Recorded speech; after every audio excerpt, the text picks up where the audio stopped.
안녕하십니까, 우짜입니다. 이번 이야기는 중국 저출산과 인구학적 위기입니다. 그럼 보시죠. 중국의 출산율 지도는 구조적 쇠퇴의 전조 또는 미리 보기와 같습니다. 베이징, 상하이, 광둥, 양쯔강 삼각주 그리고 북동부 지역 등 중국의 부상에 기여했던 지역들은 중국의 세금 기반, 노동력, 그리고 혁신의 토대가 되는 지역이기도 한데요. 이들 지역들의 출산율은 거의 붕괴 직전에 있으며 일부 지역, 특히 상하이와 헤이룽장의 경우 0.6% 밑으로 떨어졌습니다. 중국 전체로 보면 불균형은 극명합니다. 내륙과 소수민족 지역은 출산율이 다소 높지만 경제적 비중은 훨씬 작은데 그 결과 국가는 불균등하게 고령화되고 도시는 쇠퇴하는 반면 농촌 지역은 정체되고 있으며 인간 역사 최대 경제 성장이 가능하게 했으며 한때 중국 경제를 지탱했던 인구학적 동력은 사라지고 있습니다. 노동력 없는 성장. 중국의 현대화는 젊고 유동적인 노동력을 기반으로 이루어졌으며 이는 수출과 도시화를 촉진했습니다. 하지만 그런 시대는 끝났습니다. 생산 가능 연령대 비중은 감소하고 있으며 중위 연령은 40세를 넘어섰고 주요 산업지역은 만성적인 노동력 부족을 겪고 있습니다. 2025년 8월 중국 국가통계국 발표에 따르면 학생을 제외한 16세에서 24세 도시 청년 실업률은 6월 14.5%에서 7월에 17.8%로 상승하면서 11개월 만에 최고치가 되었고 덕분에 학교에서 교육받은 기술과 실제 직무 간 기술 차이, 즉 기술 불일치가 심화되고 있음을 보여주고 있습니다. 2025년 현재 중국은 공장 노동자가 너무 작은 데 반해 한정된 화이트 칼라 일자리를 쫓는 학위 소지자가 너무 많습니다. 그리고 농촌 청년층을 산업 성장의 현장으로 이끌었던 공급 파이프라인이 끊어지면서 공장 현장과 졸업생 취업시장 모두 압박을 받고 있습니다. 부동산과 재정 악순환. 중국 내수 수요의 중추였던 부동산 부분은 인구 감소 현상의 또 다른 희생양이 되었습니다.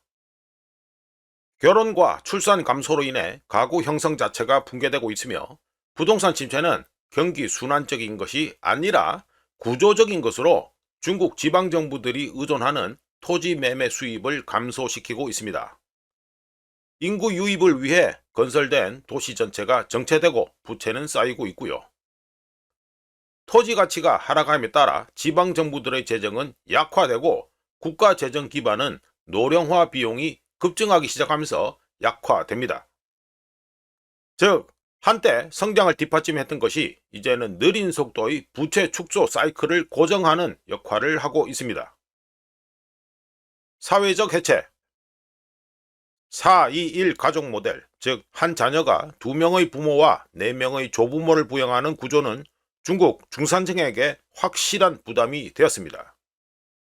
갈수록 높아지는 주거비, 교육, 노인 돌봄 비용은 가족들을 영구적인 재정적 스트레스 속에 빠뜨리고 세대 간 절망감을 조장합니다. 그리고 가족의 높은 기대와 제한된 기회 사이에 갇힌 중국 젊은이들은 스스로 포기를 선택해서 그냥 누워 있기 또는 가만히 있기 같은 트렌드를 받아들이고 있습니다. 여담인데 중국 속어 쥐족의 경우 10여 년 전에는 치솟는 집값에 값싼 지하에서 사는 사람들을 지칭한 것에서 2025년 현재는 그저 아무것도 안 하는 중국 젊은이들을 뜻하는 말이 되었습니다. 하여간 야망에서 체념으로의 변화는 노력에 대한 보상 또는 사회적 상승을 더 이상 제공하지 않는 시스템에 대한 압력을 낮춰주는 압력 밸브가 되었습니다. 재정 및 전략적 부담. 국가 차원에서 인구 역전은 재정적, 전략적 취약성으로 이어집니다. 세수 감소와 함께 연금과 의료 비용이 급증하고 있으며 이로 인해 투자와 혁신에 투입되던 자원이 사회 유지에 투입될 수밖에 없습니다. 랴오닝성과 헤이룽장성 같은 지역은 이미 연금 부족에 직면해 있으며 이는 2030년대에 중국 전역이 직면하게 될 상황을 예고하는 것입니다.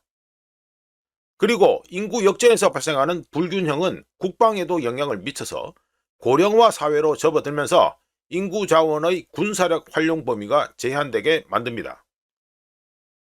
중국의 산업 및 기술적 야망은 자동화와 AI에 점점 더 의존하게 될 것이지만 이는 사라져가는 젊은 세대에 크게 의존한다는 문제가 있습니다.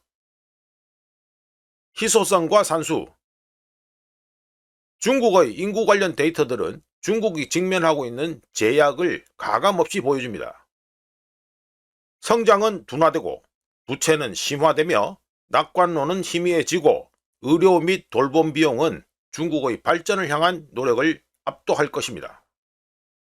중국의 문제는 인구 고령화가 고르지 않고 지역별로 그리고 심리적으로 진행되고 있다는 데 있습니다. 인간 역사에서 다시 볼 수 없을지도 모를 거대한 성장을 했으며 풍요로움을 정의했던 국가가 이제는 희소성이라는 산수 또는 산술에 직면해 있으며 끝없는 확장을 기반으로 구축된 시스템은 조용히 시간이 다해가고 있습니다. 마지막으로 중국의 인구 문제는 선배 선진국들이 이미 겪고 있는 문제이며 향후 10에서 15년 안에 베이비붐 세대가 많은 재산을 남기고 사라지면 의료 및 연금과 관련된 사회적 비용 부담이 크게 덜어질 가능성이 있습니다. 세상이 재조정되어 미래 세대가 다시 가정을 꾸리는 기쁨을 누릴 수 있길 바라면서 이상 중국 저출산과 인구학적 위기였습니다. 구독, 좋아요, 그리고 회원가입 감사합니다. 다른 이야기로 또 찾아뵙겠습니다.